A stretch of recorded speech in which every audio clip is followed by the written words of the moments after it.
So Palmer, wondering about the Dogs this week. Hearing a lot about Ladd McConkey, or actually not hearing much at all, but we're hearing a lot of questions from our fans and subscribers over at the DawgsHQ message board. To me, I feel like this is a coin flip whether or not he's going to go week to week. Yeah, I mean, it truly is a day-to-day, week-to-week thing with Ladd because you're looking at a guy that, again, and we've mentioned it several times, this is a very, very delicate situation. And, one day he's going to feel good. The next day he's not going to feel good. And, like you said, it's a coin flip there. And so, as of Wednesday, has he been working out at practice? Kirby, is not given a ton of information there.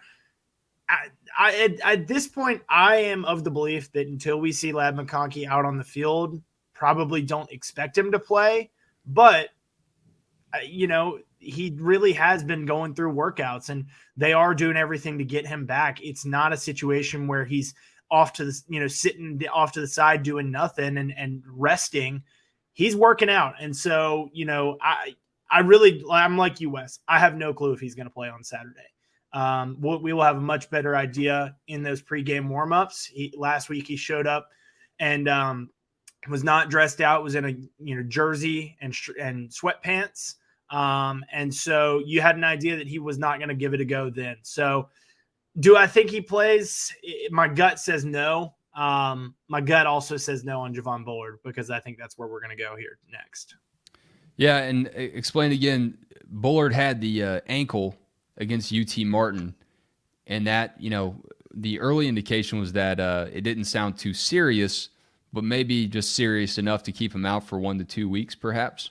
Yeah, I mean, just looking at him after the injury occurred, you saw, I was sitting there next to Jake and said, well, Jake, he's talking to Ron Corson over there. That's never a good sign. And, the defense was in a huddle and he was doing some backpedaling off to the side by himself. And so the fact that he was able to backpedal and the fact that he was able to work on it and it wasn't a situation where he couldn't put weight on it, he was putting weight on it.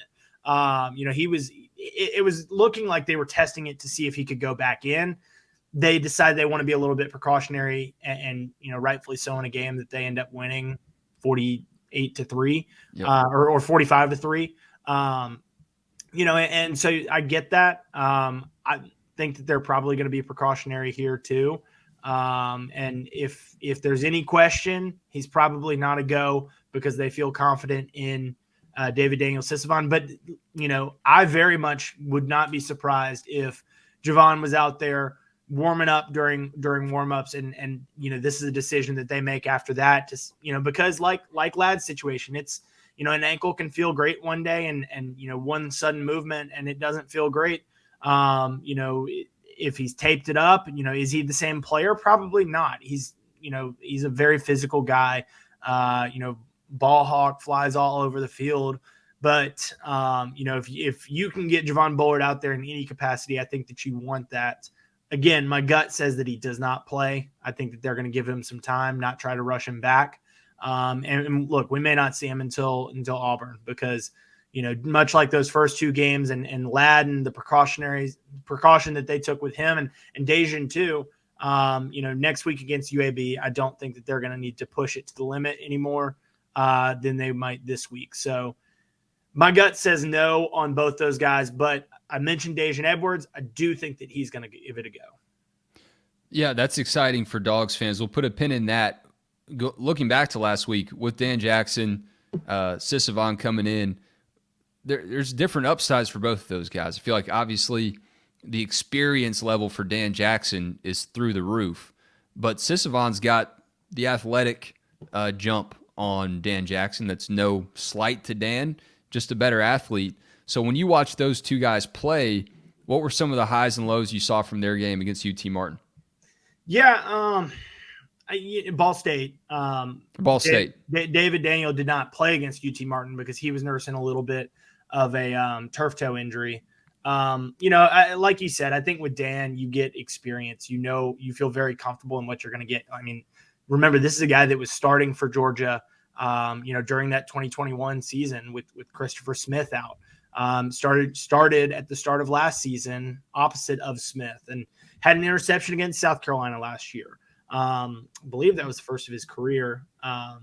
And so, I think with Dan, he's a guy that if he's not starting, he's going to be out there on the field in the same way that David Daniel is going to be out there on the field.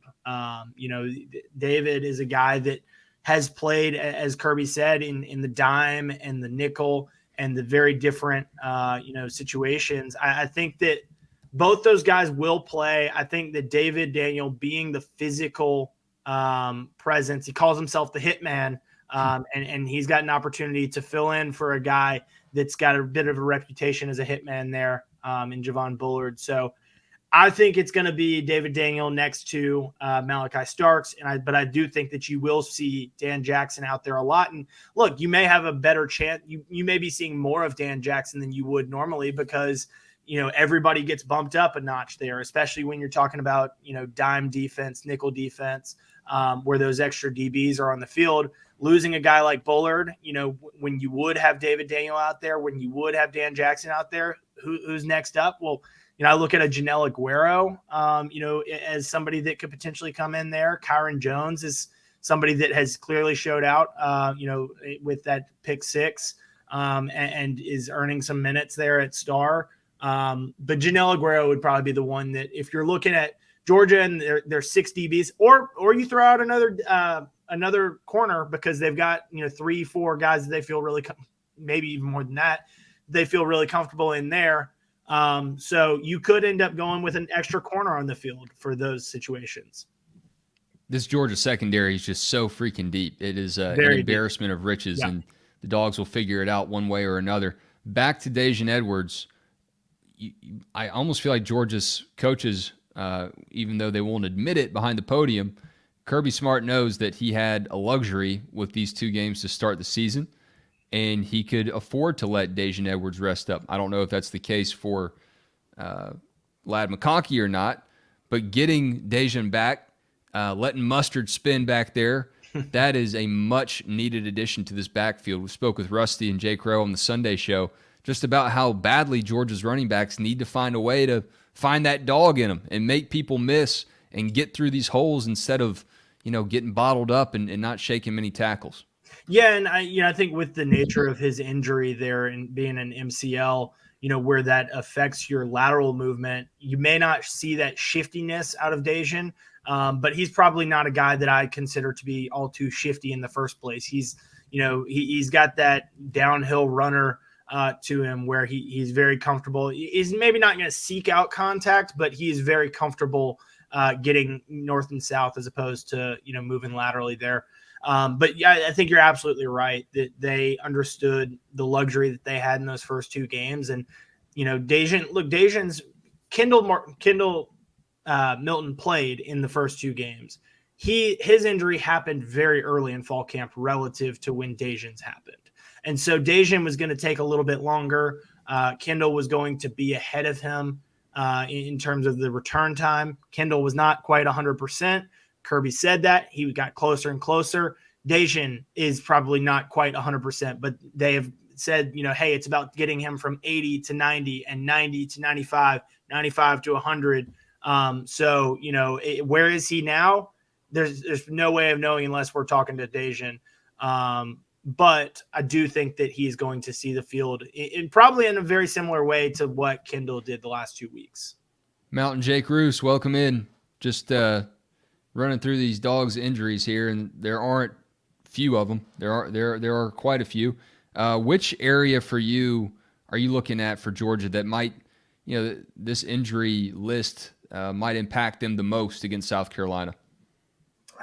I think it's probably got to be running back for sure. To me, that's an area where South Carolina is going to be very physical, and they just need bodies, man.